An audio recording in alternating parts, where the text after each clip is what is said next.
Determinants. देखो सभी को पता है डिटर्मिनेंट्स कैसा होता है, स्क्वायर फॉर्म का होता है।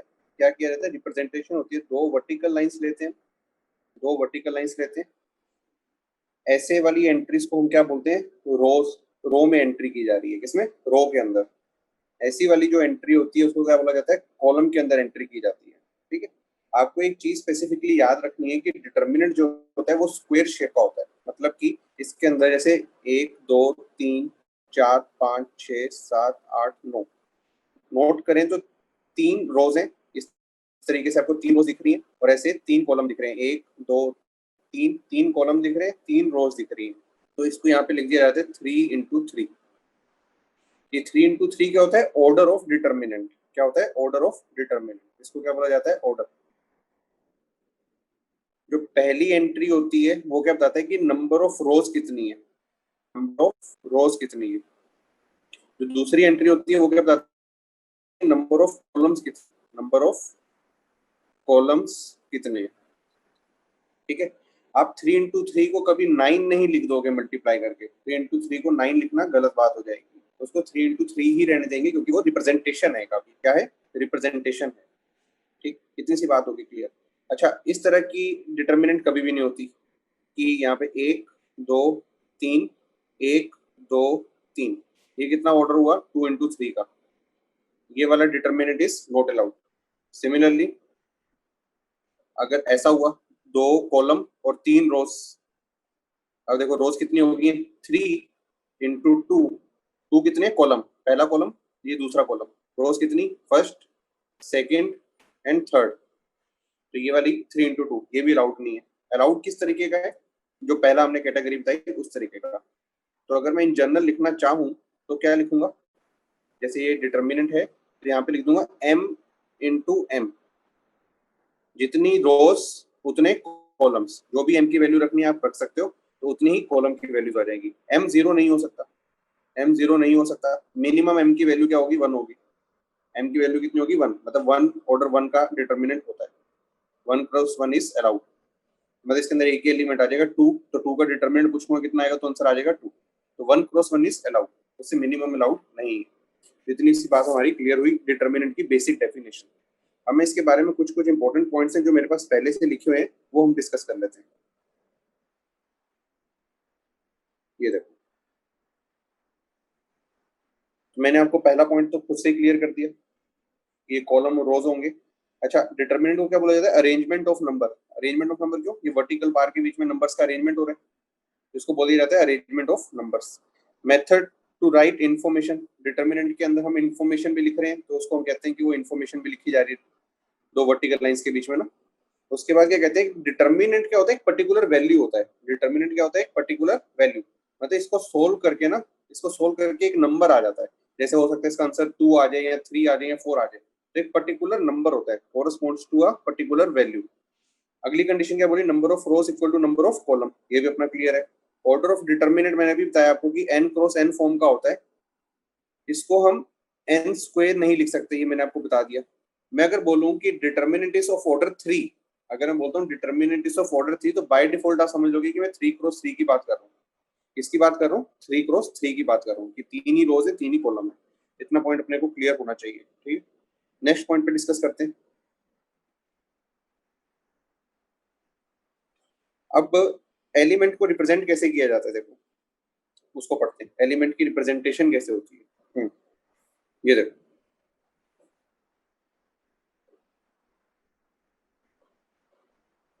जैसे इसके अंदर मैंने लिखा, ये डिटर्मिनेंट लिया एक और, उसके अंदर मैंने एलिमेंट्स लिखे। ये लिखा 2 3 4 1 0 1 -1 2 3। ठीक है, कितना ऑर्डर है, 3 क्रॉस 3। मैंने अगर आपको बोला कि भाई इसकी लोकेशन बताओ क्या है, इसकी लोकेशन बताओ क्या है, आप देखोगे कि कौन सी रो में प्रेजेंट है, सेकंड रो में प्रेजेंट है। और कौन से कॉलम में प्रेजेंट है, सेकंड कॉलम में प्रेजेंट है। सेकंड रो और सेकंड कॉलम में दो जीरो प्रेजेंट है, तो इसको मैं रिप्रेजेंट कर दूंगा ए लिख के। ए मतलब एक एलिमेंट, ए मतलब एक एलिमेंट। कहाँ पे प्रेजेंट है, 2 2 में प्रेजेंट है। कहाँ पे प्रेजेंट है, 2 2 में प्रेजेंट है। ए 2 2 का मतलब क्या हुआ कि सेकंड रो सेकंड कॉलम, इससे आपको पता चल जाएगा। सिमिलरली अगर मैं बात करूं इस -1 की, -1 की बात अगर करता हूँ तो इसको क्या लिख दूंगा, A32, A32, क्योंकि थर्ड रो में ये और फर्स्ट कॉलम में, सॉरी, A31 आएगा यहाँ पे, A31, तो A31 कौन सा हो जाएगा, -1। तो ये होती है रिप्रेजेंटेशन ऑफ एन एलिमेंट। इतना सा पॉइंट क्लियर हो गया अपने को। बाकी दोबारा से हम थ्योरी पे चलते हैं। ये देखो, तो ये सारे एलिमेंट्स हैं। तो जर्नल फॉर्म क्या होती है, ए आई जे से डिनोट किया जाता है। किससे, ए आई जे से। आई क्या रिप्रेजेंट करता है, वो कौन सी रो में प्रेजेंट है, और जे क्या रिप्रेजेंट करता है, वो कौन से कॉलम में प्रेजेंट है। इतना पॉइंट अपने को क्लियर होना चाहिए कि A I J present in the ith row, present in the ith row and jth column, present in the ith and jth column. ठीक, उसके बाद अब डायगोनल एलिमेंट्स कुछ होते हैं। डायगोनल एलिमेंट्स नाम की एक चीज होती है। डायगोनल एलिमेंट्स क्या होते हैं, देखो, जैसे मैंने डिटरमिनेंट बनाया 1 2 3 4 1 2 0 0 0, ये लिखा। देखो, ये जो 1 है, 1, इस 1 की लोकेशन क्या है, A11। इस 1 1 की लोकेशन क्या है, A11। इस वाले 1 की लोकेशन कितनी है, A22, second row second column. इस 0 की लोकेशन कितनी है, A33। तो देखो, अगर रो और कॉलम का वैल्यू सेम हो, 1 1, ये 2 2 और ये 3 3, अगर ये वैल्यू सेम है तो ये वाले एलिमेंट्स को हम क्या बोल देंगे कि डायगोनल एलिमेंट्स है। तो हम क्या कह सकते हैं कि ये वाली जो डायगोनल है, जहां पर 1 1 2 2 और 3 3 लोकेशन प्रेजेंट है, इन एलिमेंट्स को क्या बोल दिया जाता है, डायगोनल एलिमेंट्स बोल दिया जाता है। तो ये देखो यहाँ पे लिखा है, तो इसको बोला जाता है क्या, डायगोनल एलिमेंट। ए आई आई से डिनोट किया जाता है, सेम रो नंबर होता है, सेम कॉलम नंबर होता है, और इस तरह की रिप्रेजेंटेशन होती है कि ये वाला डायगोनल बन जाता है। अच्छा, आपका मन कर रहा होगा कि ये भी तो डायगोनल है एक, इसको डायगोनल नहीं बोला जाता। डायगोनल किसको बोला जाता है, इसी को बोला जाता है। इसको डायगोनल नहीं बोला जाता, इस पहले वाले को ही डायगोनल बोला जाता है, इस वाले को नहीं बोला जाता। नेक्स्ट पॉइंट पे चलते हैं अपन। नेक्स्ट टॉपिक इज, देखो, अब क्या होगा, डिटर्मिनेंट के अंदर क्या होता है, ऐसे फॉर्म होती है ना डिटर्मिनेंट की, 1 2 3 4 5 6 7 8 9, ये 9 एलिमेंट प्रेजेंट है। हमें पता है कि ये वाले तो कौन से हो गए, डायगोनल हो गए। अब ये वाला अगर एलिमेंट है, जो ये वाला एलिमेंट और ये वाला एलिमेंट, अगर हम इसकी पोजीशन देखें तो इसकी कौन सी है, A23, सॉरी A21, और इसकी कौन सी है, A12। तो रो और कॉलम एक्सचेंज हो रहे हैं, रो और कॉलम एक्सचेंज हो रहे हैं। सिमिलरली ये वाला है, जो ये वाला, इसकी लोकेशन कौन सी है, A31, और इसकी लोकेशन कौन सी है, A13।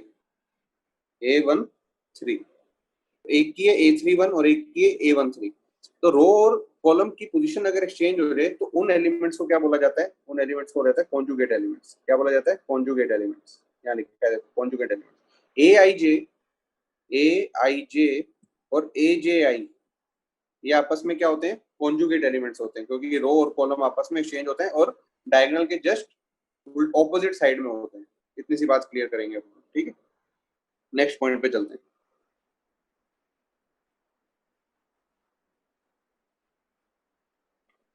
नेक्स्ट पॉइंट इज, अब डिटर्मिनेंट को मैंने, देखो, अब nth ऑर्डर का ले लिया। किस ऑर्डर का, nth ऑर्डर का। ये nth ऑर्डर का डिटर्मिनेंट ले लिया, जिसके अंदर कितने एलिमेंट्स प्रेजेंट है, देखो, A11 से लेके ANN तक, मतलब इसमें n रोज हैं और n ही कॉलम्स हैं। n रोज हैं और n कॉलम्स हैं, n ही रोज और n ही कॉलम्स। इतनी सी बात है। अच्छा, अब इसके अंदर क्या करेंगे, मैं डिटर्मिनेंट को इतना बड़ा लिखने की जगह में क्या कर सकता हूँ, दो वर्टिकल लाइंस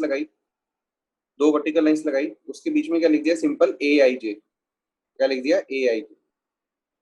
AIJ, और यहाँ पर क्या लिख दिया, n cross n।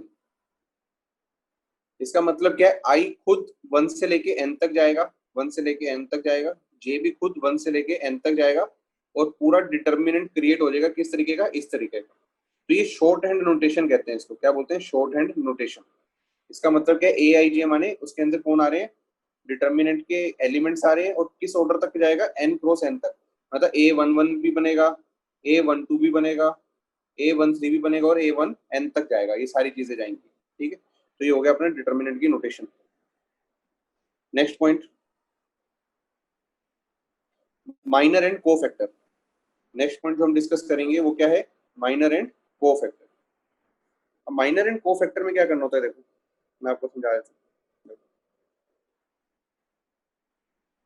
Minor and cofactor के अंदर क्या करना है, माइनर एंड कोफैक्टर होता है एक पर्टिकुलर एलिमेंट का, एक पर्टिकुलर एलिमेंट का। जैसे डिटर्मिनेंट के अंदर टोटल कितने एलिमेंट्स दिख रहे हैं आपको, 9 एलिमेंट्स दिख रहे हैं।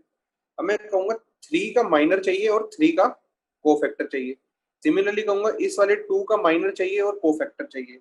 सिमिलरली 7 का बोलूंगा माइनर चाहिए एंड कोफैक्टर चाहिए, या माइनर चाहिए कोफैक्टर चाहिए। तो करेंगे कैसे, देखो करने का आसान तरीका बहुत ज्यादा है। कैसे करते हैं, देखो मैंने बोला कि हमें चाहिए इस 3 का, इस 3 का क्या चाहिए अपने को, माइनर। तो आप एक काम करोगे, वो काम क्या करोगे आप, ये 3 जिस रो में प्रेजेंट है, जिस रो में प्रेजेंट है उसको भूल जाओ, 3 जिस कॉलम में प्रेजेंट है उसको भूल जाओ, इन दोनों को भूल जाओ। बचा क्या, 0, 7 और 3। तो आप क्या कहोगे, 3 का जो माइनर है वो क्या होगा, वो एक डिटर्मिनेंट होगा, 0, 7, 2, 3। इतनी सी बात क्लियर हो जाएगी कि मैं अगर बोलूं 3 का माइनर कौन है, वो ये छोटे वाला डिटर्मिनेंट है। ये 3 का माइनर कौन है, ये छोटे वाला डिटर्मिनेंट। किसको भूल जाएंगे, 3 जिस कॉलम में प्रेजेंट है और जिस रो में प्रेजेंट है। सिमिलरली सिमिलरली अगर मैं पूछता हूं कि इस वाले 0 का, किस वाले का, इस वाले 0 का माइनर बताओ क्या है, तो आप क्या करोगे, इस 0 किस में प्रेजेंट है, इस कॉलम में प्रेजेंट है और इस रो में प्रेजेंट है। तो इसको भूल जाओगे तो क्या करोगे, बचा हुआ डिटर्मिनेंट बना दोगे। उसमें कौन आएगा, 3 आएगा, 5 आएगा, 0 आएगा और 3 आएगा। तो ये किसका माइनर हो गया, इस वाले 0 का माइनर हो गया। ठीक है, ये किसका माइनर था, इस वाले 3 का माइनर था। तो जिसका निकालना है उसकी रो को हटा दिया और उसके कॉलम को भी हटा दिया। ठीक है, तो ये तो हो गया माइनर। तो यहाँ पे मैंने कुछ माइनर लिखे हुए हैं, देखो माइनर को रिप्रेजेंट किससे किया जाता है। देखो ए आई जे एलिमेंट का माइनर चाहिए, किसका, ए आई जे एलिमेंट का। तो उसके माइनर को किससे रिप्रेजेंट करेंगे, एम आई जे। किससे, एम आई जे से। तो it is determinant obtained, it is determinant obtained from original determinant by removing ith row and jth column। ith रो को हटा दो, jth कॉलम को हटा दो, जो डिटर्मिनेंट मिलेगा वही माइनर होगा। जैसे मैंने यहाँ पे लिखा, देखो M21, M21 बेसिकली क्या है, सेकंड रो का और फर्स्ट कॉलम का कौन सा एलिमेंट है, सेकंड रो और फर्स्ट कॉलम। तो वो कौन सा हो जाएगा, -1। सेकंड रो और फर्स्ट कॉलम -1 का अपने को क्या लिखा गया, माइनर।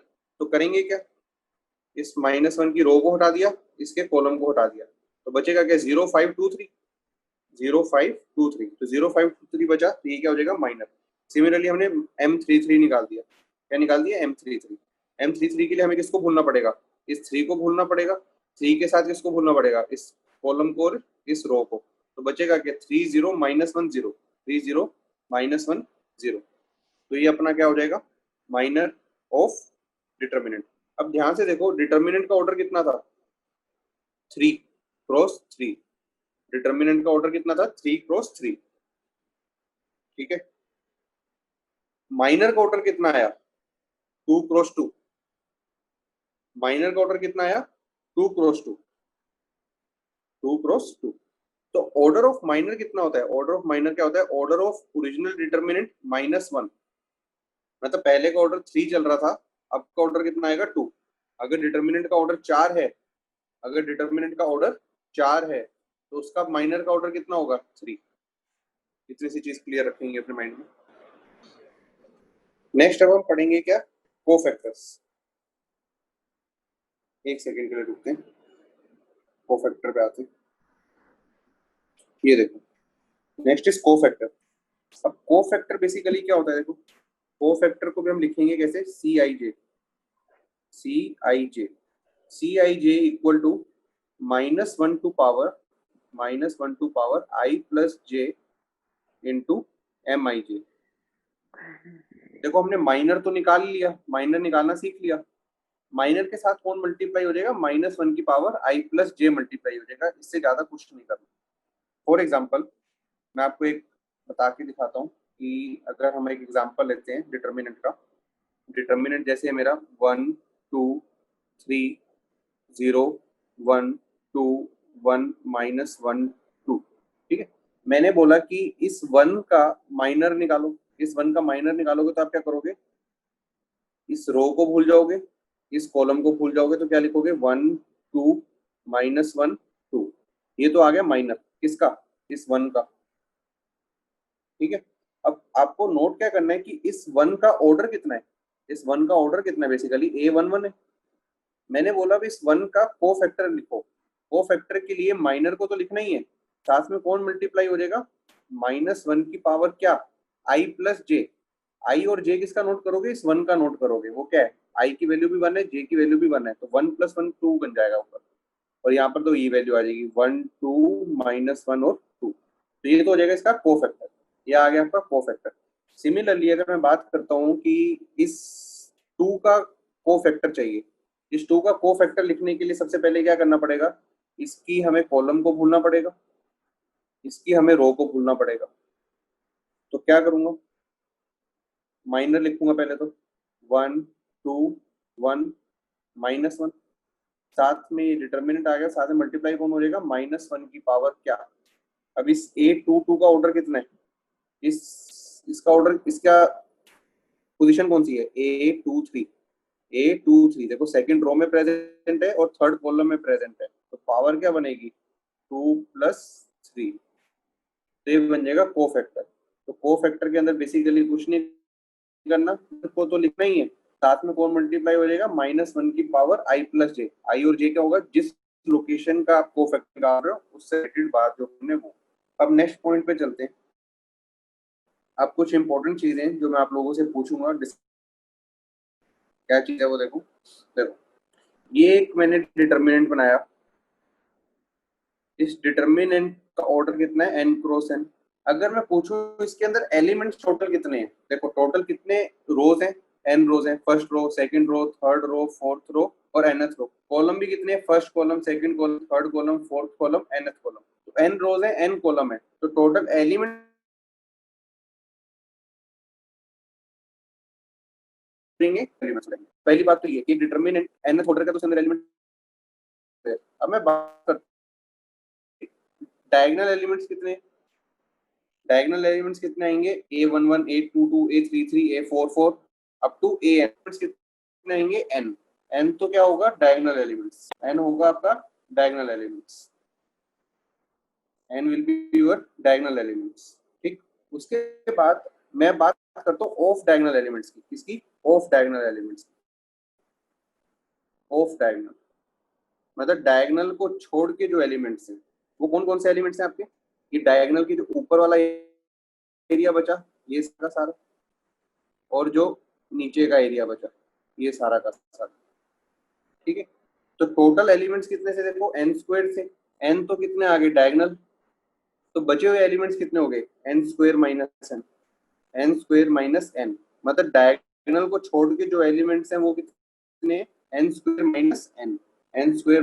n एलिमेंट्स हैं। अब मैं बोलता हूँ कि इस वाले एरिया में कितने, कौन से वाले में, इस एरिया में, ठीक है। इस वाले एरिया में कितने होंगे, इसका आधा हो जाएगा, इसका आधा हो जाएगा। ये तो कौन से में प्रेजेंट था, इस वाले में प्लस इस वाले में, टोटल मिला के प्रेजेंट था, इसमें, इस वाले में और इस वाले में टोटल मिला के प्रेजेंट था। तो मैं बात क्या कर, मैं बात कर रहा हूँ कि इस वाले में कितने प्रेजेंट होंगे, इस वाले पोर्शन में, इस वाले में इसका आधा। तो मैं क्या करूंगा, n² - n/2, n² - n/2 ही एलिमेंट्स इस पहले वाले पोर्शन में प्रेजेंट है और n² - n ही दूसरे वाले पोर्शन में प्रेजेंट है। तो दोनों में n² - n/2, ये इंपॉर्टेंट चीज है जो आपको याद रखनी है। तो total elements n², diagonal elements n, of diagonal elements कितना, n² - n, of diagonal elements कितना, n² - n, और एक साइड का कितना, n² - n/2, और एक साइड का दूसरे साइड का भी कितना, n - n/2। इतनी सी चीज अपन क्लियर करेंगे माइंड में। नेक्स्ट पॉइंट, ये देखो मैंने आपको बोला कि मुझे क्या चाहिए, डिटर्मिनेंट चाहिए। डिटर्मिनेंट लेने के लिए क्या करोगे, डिटर्मिनेंट लिया, उसके अंदर आप एलिमेंट्स लिखोगे, जैसे 1 2 3 4 5 6 7 8 9। अब मुझे क्या चाहिए, मुझे चाहिए डिटर्मिनेंट की वैल्यू। डिटर्मिनेंट की वैल्यू लेने के लिए क्या करोगे, आप कोई भी एक पर्टिकुलर रो को पिक कर लोगे। कोई भी एक पर्टिकुलर रो को पिक किया, मान लो ये फर्स्ट रो को मैं देख रहा हूँ, आप इसके हर एक एलिमेंट को, इसके कोफैक्टर से मल्टीप्लाई कर दोगे तो बात बन जाएगी। देखो ये पहला एलिमेंट है A11, इसका कोफैक्टर क्या होगा, C11। फिर आप क्या करो, सेकेंड एलिमेंट लो A12, इसका कोफैक्टर लो C12। फिर क्या करो, तीसरा एलिमेंट लो A13, उसका कोफैक्टर लो C13। इन तीनों को कर दो ऐड, तो ये क्या आ जाएगा, आपका डिटर्मिनेंट आ जाएगा। ये क्या आ जाएगा, डिटर्मिनेंट। ये प्रॉपर्टी आपकी कि एलिमेंट्स को, एक पर्टिकुलर रो के एलिमेंट को उसी के कोफैक्टर से अगर आप मल्टीप्लाई करते हो तो आपको क्या मिलता है, डिटर्मिनेंट। पर दूसरी प्रॉपर्टी क्या है, अगर आपने क्या किया A11 और आपने क्या किया, किसी दूसरी रो के कोफैक्टर पिक किए, क्या किया, दूसरी रो के कोफैक्टर पिक किए, जैसे A11 को किससे मल्टीप्लाई कर दिया, C21 से। फिर आपने क्या किया, A12 को किससे कर दिया, C22 से। फिर क्या किया आपने, A13 फिर उसको किससे मल्टीप्लाई कर दिया, C23 से। A13 को किससे मल्टीप्लाई कर दिया, C23 से। इस केस में क्या होगा, आपकी ये वैल्यू 0 आ जाएगी। क्या आ जाएगा, 0। इसका रिजल्ट आएगा, अभी प्रूफ आएगा, आप देखेंगे। पर आपके माइंड में क्या प्रॉपर्टी रहनी चाहिए, अगर एक पर्टिकुलर रो के एलिमेंट्स को उसी के कोफैक्टर से मल्टीप्लाई करके मैं सम कर दूं तो वो क्या मिलता है, मेरे को डिटर्मिनेंट मिलता है। डिटर्मिनेंट को रिप्रेजेंट किया जाता है इस डेल्टा से। और दूसरी चीज मैंने क्या बोली, अगर एक पर्टिकुलर रो को आप क्या करते हो, किसी रो के दूसरे रो के कोफैक्टर से मल्टीप्लाई करते हो, किसी दूसरी रो के कोफैक्टर से मल्टीप्लाई करते हो, तो उस केस में क्या आ जाएगा, आपका 0 आ जाएगा, जो हमने इस प्रॉपर्टी में आपको बताया। तो ये दो प्रॉपर्टी आप लोग याद रखोगे। इसके बाद मैं नेक्स्ट पॉइंट पे चलता हूँ। नेक्स्ट पॉइंट देखते हैं।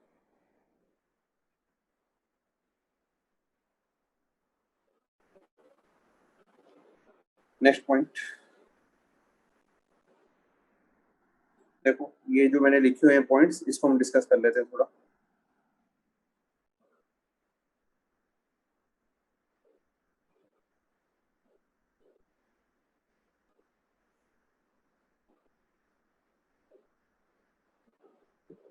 हम्म, ये प्रॉपर्टी बन गई, देखो यहाँ पे इसका प्रूफ यहाँ पे दिया हुआ मैंने।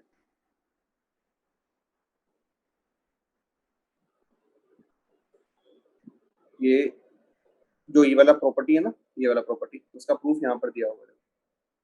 ये क्या आ जाएगा, देखो जब इसको आपने डिटर्मिनेंट को एक्सपेंड किया, डिटर्मिनेंट को एक्सपेंड करना तो हमें आता है, देखो कैसे करते हैं।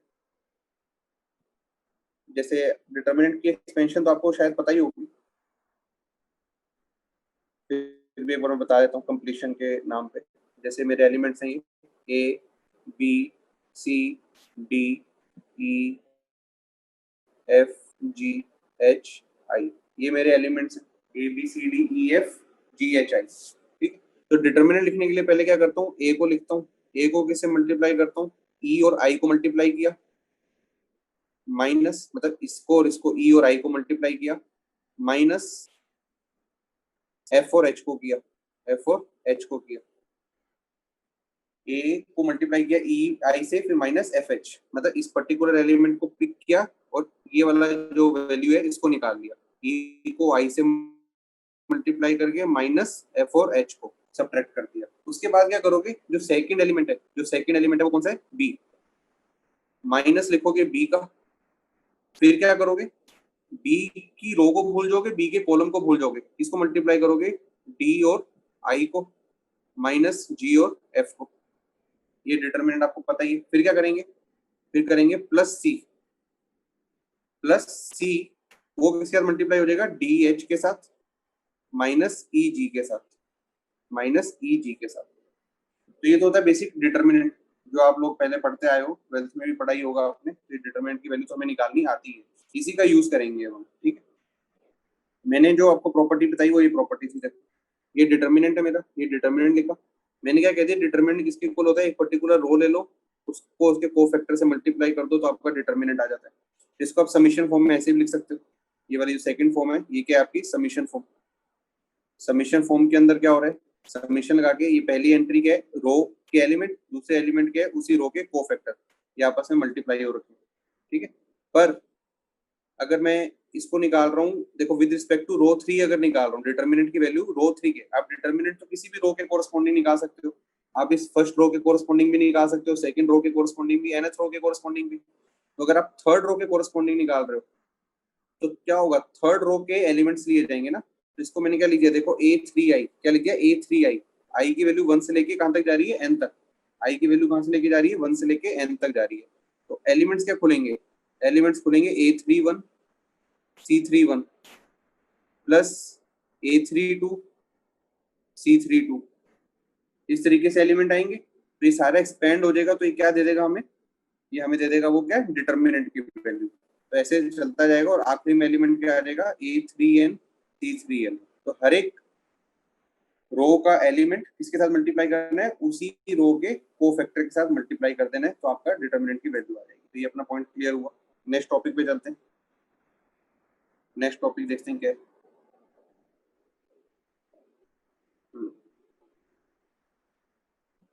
अब नेक्स्ट प्रॉपर्टी क्या कहती है, देखो, if elements taken from C3 and cofactors are taken from C2, the sum of corresponding product will be 0। ये मैं आपको बता ही चुका हूँ। अगर आपने एलिमेंट्स लिए एक पर्टिकुलर कॉलम के और कोफैक्टर लिए किसी और कॉलम के, तो आंसर कितना आ जाएगा, 0। आंसर कितना आ जाएगा, 0। ये मैंने प्रॉपर्टी लिखी है यहाँ पे, ये भी हमने डिस्कस करी थी कि अगर एलिमेंट्स एक कॉलम के हैं और कोफैक्टर दूसरे कॉलम के हैं, तो आंसर क्या आएगा, 0। सिमिलरली एलिमेंट एक रो के हैं और कोफैक्टर दूसरी रो के हैं, तब भी आंसर कितना आएगा, 0। तब भी आंसर कितना आएगा, 0। इतनी सी बात क्लियर। नेक्स्ट पॉइंट देखते हैं, नेक्स्ट नोट, फिर से वही चीज देखो, एलिमेंट, अब एक नेक्स्ट पॉइंट क्या है, अगर आपने लिए एलिमेंट्स लिए रो के, एलिमेंट्स लिए रो के, कोफैक्टर लिए कॉलम के, कोफैक्टर लिए कॉलम के, अब ये कोई प्रॉपर्टी नहीं है इसकी। देखो जैसे मैंने आपको बोला कि रो के एलिमेंट्स हैं और रो के ही कोफैक्टर हैं, रो के एलिमेंट्स हैं और रो के कोफैक्टर हैं, तो आंसर कितना आ गया था, डिटर्मिनेंट के बराबर आ गया था। अगर एलिमेंट एक पर्टिकुलर रो के हैं और कोफैक्टर दूसरी रो के हैं, मान लो कि एलिमेंट्स R1 के हैं और कोफैक्टर R2 के हैं, तो आंसर कितना आएगा, 0। तो आंसर कितना आएगा, 0। सिमिलरली अगर एलिमेंट रो 1 के हैं और कोफैक्टर ले लिया आपने कॉलम के, कोफैक्टर लिए कॉलम से, एलिमेंट लिए रो से, तो उनके प्रोडक्ट को हम कुछ नहीं बोल सकते कि वो 0 आएगा या डिटर्मिनेंट के बराबर आएगा, वो हम कुछ कह नहीं सकते। ये कोई स्पेसिफिक प्रॉपर्टी नहीं है कि एलिमेंट आपने रो के ले लिए और कोफैक्टर ले लिए आपने किसी कॉलम के, तो ये कोई प्रॉपर्टी सच नहीं होती। इसका आंसर हमेशा 0 या नॉन 0, हमें पता नहीं कि किसके बराबर आता है, ठीक है। नेक्स्ट पॉइंट देखते हैं सर, इस प्रॉपर्टी का सर प्रूफ बताना सर, ये रो के, एक रो के सर एलिमेंट्स कौन सी वाली का, ये कोफैक्टर्स, इनका 0 आ जाए, इसका प्रूफ बताना सर। इसका प्रूफ तो देखो, जैसे एलिमेंट्स दे रखे हैं ना, जैसे यस इसका सर। जब आप कोफैक्टर निकालोगे, दूसरी रो के कोफैक्टर निकालोगे और पहले रो के इंडिविजुअल एलिमेंट के साथ जब मल्टीप्लाई कर दोगे, जब एक्सपेंड करोगे, अभी हम प्रॉपर्टीज पढ़ेंगे उसके थ्रू प्रूफ होगा वैसे तो, पर अभी तो यही, अभी तक हमने प्रॉपर्टीज पढ़ी नहीं है ना। तो रो के एलिमेंट दिए और किसी की कोफैक्टर से मल्टीप्लाई कर दी, जब एक्सपेंड करके सोल्व करोगे तो आंसर 0 बनेगा, पर प्रूफ हमारा प्रॉपर्टीज के थ्रू होगा। अभी हम देखेंगे उसको, प्रॉपर्टीज को। ये next topic properties of determinant आ रहा है, ये प्रॉपर्टीज पढ़ने के बाद उस प्रूफ को कर पाएंगे, ठीक है। अभी तो बस हम एक्सपेंड करोगे और ऑब्जर्व करोगे तो 0 बनेगा, ठीक है। ठीक है सर। ठीक, अभी प्रॉपर्टी से पहुंचे हैं ना, अभी ये तो ऑब्जर्वेशन बेस्ड है। नेक्स्ट देखो, प्रॉपर्टीज देखते हैं। अब कुछ 8-10 प्रॉपर्टीज हैं जो हम पढ़ने जा रहे हैं, सारी प्रॉपर्टीज इंपॉर्टेंट है। पहली प्रॉपर्टी क्या कहती है कि देखो, रो को और कॉलम को एक्सचेंज कर दो। देखो यहाँ पे आपकी रो क्या है, ये वाली, दूसरी रो ये है, तीसरी रो ये है। आपने क्या कर दिया, इस, देखो ये A1 A2 A3 को हम इस फैशन में ले आए, रो और कॉलम को हमने क्या कर दिया, एक्सचेंज कर दिया। A1 A2 A3 को हम यहाँ पे ले आए, B1 B2 B3 को हम इस तरीके से ले आए, C1 C2 C3 को इस तरीके से ले आए। तो अगर आप ऐसे एक्सचेंज कर दोगे, कॉलम को रो बना दोगे, रो को कॉलम बना दोगे, तो डिटर्मिनेंट की वैल्यू पे कोई फर्क नहीं पड़ता। आप डिटर्मिनेंट इसका निकालो या फिर डिटर्मिनेंट दूसरे वाले का निकालो, दोनों से आंसर क्या आएगा, सेम आएगा। ठीक है, सेकंड प्रॉपर्टी पढ़ते हैं। सेकंड प्रॉपर्टी क्या कहती है, if all the elements of row are zero then value of determinant will be zero. अब क्या कह रहे हैं कि एक पर्टिकुलर रो के एलिमेंट्स अगर जीरो हैं, एक पर्टिकुलर रो के एलिमेंट्स ही जीरो हैं, और आपने डिटरमिनेंट को उसी के अलोंग एक्सपेंड कर दिया, मान लो ये जीरो है, ये भी जीरो है, ये भी जीरो है, और यहाँ पे कुछ एलिमेंट्स हैं, आपने एक्सपेंड कर दिया इस रो के अलोंग डिटरमिनेंट को, तो आंसर कितना आ जाएगा, जीरो ही आएगा, क्योंकि जीरो ही मल्टीप्लाई होगा इंडिविजुअली के साथ, तो आंसर आ जाएगा जीरो। नेक्स्ट प्रॉपर्टी क्या कहती है, if two rows are identical then the value of determinant will be zero। ये सारे एग्जांपल लेके आप प्रूव कर सकते हो, if two rows are identical then the value of determinant will be zero। अभी तक तीन प्रॉपर्टीज हमने पढ़ी कि डिटरमिनेंट की रोज और कॉलम को आप एक्सचेंज कर दोगे तो डिटरमिनेंट पे कोई फर्क नहीं पड़ता। सेकंड प्रॉपर्टी जो हमने पढ़ी वो क्या पढ़ी, if all the elements of row are zero then the value of determinant will be zero. तो डिटरमिनेंट की वैल्यू जीरो हो जाएगी अगर एक पर्टिकुलर रो जीरो है। अगर डिटरमिनेंट की दो रोज या दो कॉलम सेम हो जाए, दो रोज या दो कॉलम मिनिमम सेम हो जाए, ऐसा नहीं है कि एक रो आपको सेम दिख रही है और एक उसका कॉलम सेम दिख रहा है, ये डिटरमिनेंट है आपका, आपको दिखा कि ये वाला कॉलम और ये वाली रो सेम है, तब आप नहीं कह सकते कि भाई वो डिटरमिनेंट की वैल्यू जीरो आएगी कि नहीं, कि ये वाली आपको कॉलम सेम दिख रहा है और ये वाली रो सेम दिख रही है, तो आप ये नहीं कह सकते कि डिटरमिनेंट जीरो हो जाएगा। डिटरमिनेंट जीरो तब होगा अगर आपको दो रोज सेम दिखे या दो कॉलम सेम दिखे, तब जीरो होगा। ठीक है, next, from a row we can take a common factor out. From a row we can take a common factor out. आप क्या कर सकते हो, अगर आपको किसी पर्टिकुलर रो के अंदर आपको कोई एलिमेंट दिख रहा है कि कॉमन बाहर आ सकता है, जैसे ये पहला कॉलम है, इसके अंदर 2 4 10 दिख रहा है, तब दो को बाहर कॉमन लेके आ सकते हो। ये नहीं कि वो दो जो कॉमन है हर एक कॉलम के अंदर प्रेजेंट हो, एक पर्टिकुलर कॉलम या एक पर्टिकुलर रो में आप ऑब्जर्व करोगे। जैसे मैंने फर्स्ट कॉलम में देखा कि दो कॉमन फैक्टर है तो दो बाहर आ सकता है, तो मैंने दो को बाहर ले आया, तो अंदर क्या बचा, 1 2 5 1 3 2 -1 7 3, ये चीज बनी। अब आपका मन किया मैं अंदर से क्या करता हूँ, 5 को कॉमन ले आता हूँ, फर्स्ट कॉलम से मैं क्या करता हूँ 5 को कॉमन लेके आता हूँ। तो अगर आपने 5 को कॉमन लिया, अगर आपने फर्स्ट कॉलम से 5 को कॉमन लिया तो 2 × 5 तो आ जाएगा, तो यहाँ पर क्या बन जाएगा 1/5 2/5 और 1 बन जाएगा। इतनी सी बात क्लियर हुई। आप अंदर से कॉमन फैक्टर तो बाहर लेके आ ही सकते हो, कुछ भी ले आओ, एक पर्टिकुलर कॉलम से आपने बाहर कॉमन ले आया, तो 5 कॉमन लेके आए तो बाहर क्या बन जाएगा 2 × 5, और यहाँ पर क्या बन जाएगा 1/5 2/5 और ये 1। आपने पहले कॉलम से कॉमन लिया था तो पहले कॉलम के पहले एलिमेंट और दूसरे एलिमेंट को 5 से डिवाइड करना पड़ेगा, क्योंकि वहां पे 5 प्रेजेंट नहीं था, तो हमने 5 को बाहर ले आए। तो ये प्रॉपर्टी भी क्लियर हुई कि आप एक कॉलम से या एक रो से बाहर एलिमेंट कॉमन लेके आ सकते हो। और एग्जांपल देखते हैं इसके, और एग्जांपल देखें तो और क्लियर होगा। देखो, अब देखो शॉर्ट हैंड नोटेशन, देखो डिटरमिनेंट की क्या देख रहे हैं, शॉर्ट हैंड नोटेशन।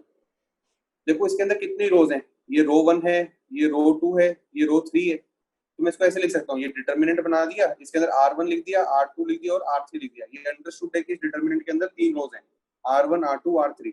या फिर इस तरीके से लिख दिया, डिटरमिनेंट लिखा, उसके अंदर लिख दिया C1 C2 और C3। ये भी अंडरस्टूड हो जाएगा कि इसके अंदर 3 कॉलम है, C1 C2 C3, तो इस तरीके से लिखा जा सकता है। तो मैंने आपको भी प्रॉपर्टी बताई कि कॉमन कैसे लिया जाता है। मान लो ये वाला मेरा डिटरमिनेंट है, अब ये 2C1 है 5C2 है 7C3 है, मतलब ये पहला जो कॉलम है ना, पहला कॉलम, इसके अंदर 3 एलिमेंट होंगे और तीनों के अंदर कौन कॉमन है, 2 कॉमन है। ये दूसरा कॉलम है जिसके अंदर 3 एलिमेंट है और तीनों के अंदर कौन कॉमन है, 5। ये तीसरी कॉलम है जिसके अंदर कौन कॉमन है, 7। तो मैंने क्या किया, पहले कॉलम से 2 को कॉमन ले लिया, दूसरे कॉलम से 5 को कॉमन ले लिया, तीसरे कॉलम से मैंने किसको कॉमन ले लिया, 7 को कॉमन ले लिया। तो 2 5 और 7 तो बाहर आ जाएगा, तो अंदर क्या बचेगा, C1 कॉलम C2 कॉलम और C3 कॉलम, ये 3 कॉलम बचेंगे अंदर, C1 C2 एंड C3। 2 5 7 तो मैंने बाहर कॉमन ले आया, क्योंकि पहले कॉलम में 2 कॉमन था, दूसरे कॉलम में 5 कॉमन था और तीसरे कॉलम में 7 कॉमन था। तो इस तरीके से हमारा 2 5 और 7 तो बाहर आ गया। अब एक काम कर सकते हैं, हम काम क्या कर सकते हैं, जैसे हमने अंदर से बाहर की तरफ लेके आए एलिमेंट्स को, मैं अब क्या कर सकता हूँ, बाहर से अंदर भी लेके जा सकता हूँ एलिमेंट को। कैसे, जैसे 2 5 7 को बाहर ले आया तो बाहर कितना बन गया 70, तो बाहर आपको दिख रहा है 70। ये जो 70 दिख रहा है, अब 70 को क्या कर सकते हो, आप अंदर लेके जा सकते हो। जो तुम डाउट पूछ रहे थे वो मैं बता रहा हूँ आपको। ये जो 70 है अंदर जब लेके जाएंगे ये कॉलम 1, कॉलम 2, कॉलम 3, इन तीनों में से किसी एक कॉलम को दे सकते हो आप 70।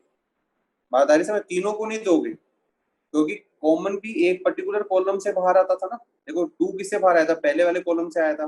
5 किससे बाहर आया था, दूसरे वाले से आया था। 7 किससे आया था, तीसरे वाले से आया था। अब ये बाहर मिलके तो एक एलिमेंट बन गया। तो ये जो एलिमेंट 70 है, मैं ऐसा भी तो इसको देख सकता हूँ कि ये 70 है जो मैं C1 को दे दूं या C2 को दे दूं या C3 को दे दूं, पूरा का पूरा, तो मेरा ये वाली फॉर्म बन जाएगी। तो 70 C1, फिर C2, फिर C3। ऐसा हो सकता है ना कि कॉलम 1 के अंदर जो 70 कॉमन है वो मैं बाहर लेके आया हूँ, ऐसा फील हो रहा है यहाँ पे। देखो ये कॉलम 1 का जो 70 है यही बाहर आया हुआ है, ऊपर जो 70 दिख रहा है आपको। सिमिलरली इसको दूसरा करने का तरीका क्या हो सकता था कि आप इस 70 को दो पार्ट्स में ब्रेक कर दो। इस 70 को दो पार्ट्स में ब्रेक कर दो। कौन से पार्ट्स के अंदर, एक 35 और एक 2। ये 35 में ब्रेक कर दिया और 2 में ब्रेक कर दिया। जो 35 है वो आप एक कॉलम को दे दो और 2 है जो वो दूसरे कॉलम को दे दो। 35 C1 और 2 C2, ये कर सकते हैं, कोई दिक्कत नहीं आएगी इससे भी। तो होता क्या है, एक पर्टिकुलर कॉलम से आप एक एलिमेंट कॉमन ले सकते हो और जो बाहर जो एलिमेंट कॉमन पड़ा है वो एक पर्टिकुलर कॉलम को आप अंदर प्रोवाइड कर सकते हो। नेक्स्ट पॉइंट पे बढ़ते हैं।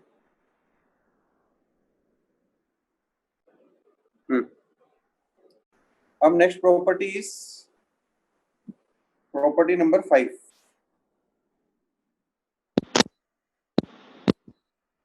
सर जो आप ये नोट्स करवा रहे हैं सर, ये हमें नोटबुक में भी लिखने हैं सर? लिखने का नहीं तो मैं प्रोवाइड कर दूंगा, ग्रुप पे सेंड कर दूंगा नोट्स, ठीक है। लिख भी लेना फिर, बाकी सेंड भी कर दूंगा। प्रॉपर्टी 5 देख लेते हैं, लास्ट प्रॉपर्टी देखते हैं, फिर टाइम हो रहा है देखो। फिर कल अब नेक्स्ट क्लास होगी सैटरडे को। आज पहली क्लास थी तो थोड़ा धीरे चल रहा था, नेक्स्ट क्लास में अपनी स्पीड सही रहेगी। प्रॉपर्टी 5 देखो, ये क्या कहता है, if we interchange any two rows then the value of new determinant will be negative of the original determinant. देखो अल्टीमेटली प्रॉपर्टीज को आपको याद तो रखना ही पड़ेगा। नेक्स्ट क्लास में मैं सबके प्रूफ लेके भी चलूंगा। आज आपको क्या रखनी है, प्रॉपर्टीज मैंने बेसिक आपको ऑपरेशंस बता दी कैसे किए जाती हैं चीजों। अब ये प्रॉपर्टी क्या बता रही है कि जो C1 C4 है, मान लो कोई भी दो कॉलम को आपने एक्सचेंज कर दिया तो इस तरीके से डिनोट किया जाता है, C1 double arrow C4, C1 double arrow C4। अगर आपने C1 C4 को एक्सचेंज किया तो क्या होगा, ओरिजिनल डिटरमिनेंट और जो न्यू डिटरमिनेंट है उसमें किसका चेंज आ जाएगा, माइनस साइन का आ जाएगा। पहला डिटरमिनेंट और दूसरा डिटरमिनेंट की वैल्यू सेम होगी, बस माइनस साइन का फर्क आएगा। तो कभी भी आप दो कॉलम को एक्सचेंज करो या दो रोज को एक्सचेंज करो तो डिटरमिनेंट में माइनस साइन का फर्क आ जाता है। कभी भी रो और कॉलम को चेंज नहीं करते, या तो दो रो को चेंज करते हैं या फिर दो कॉलम को एक्सचेंज किया जाता है, ठीक है। रो और कॉलम को एक्सचेंज नहीं किया जाता डिटरमिनेंट के अंदर, इतनी सी बात क्लियर हो जाएगी। नेक्स्ट देखते हैं क्वेश्चन। ये प्रॉपर्टी अपनी क्लियर हुई, नेक्स्ट क्वेश्चन कर लेते हैं हमारा। कह रहे फाइंड द वैल्यू ऑफ ये डिटरमिनेंट, ठीक है, find the value of determinant. अब आप इसमें एक चीज नोट करो, ये जो पहला डिटरमिनेंट है और जो दूसरा डिटरमिनेंट है, दोनों एक दूसरे के क्या दिख रहे हैं, ट्रांसपोज। दोनों एक दूसरे के क्या दिख रहे हैं, ट्रांसपोज। पर कॉलम एक्सचेंज हो रखे हैं। ऑब्जर्व करो इसको, इसके अंदर क्या क्या हो रखा है, एक बार करो ट्राई इस क्वेश्चन को।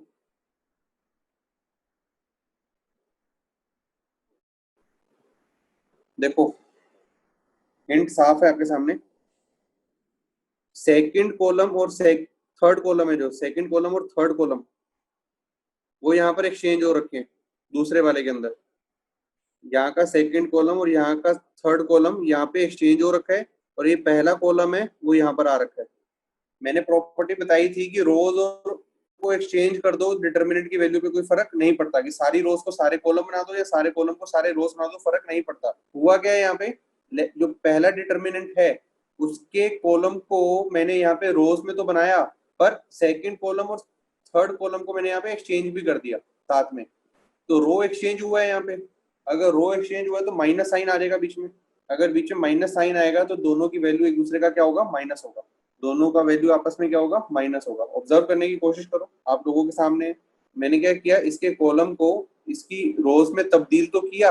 देखो इसका पहला कॉलम इसकी पहली रो तो बना, पर जो सेकंड कॉलम है जो सेकंड कॉलम है वो इसकी थर्ड रो बनाए और इसका जो थर्ड कॉलम है वो सेकंड रो बनाए। तो जब मैंने कन्वर्ट किया तो सारी चीजें तो कन्वर्ट नहीं करी, क्या किया, सेकंड कॉलम और थर्ड कॉलम को एक्सचेंज किया मैंने और उसके बाद फिर हमने उसको ट्रांसपोज किया। तो माइनस साइन आ जाएगा, माइनस साइन आएगा तो दोनों की डिटर्मिनेंट की वैल्यू दूसरे का माइनस होगी तो आंसर क्या आ जाएगा 0। ठीक है,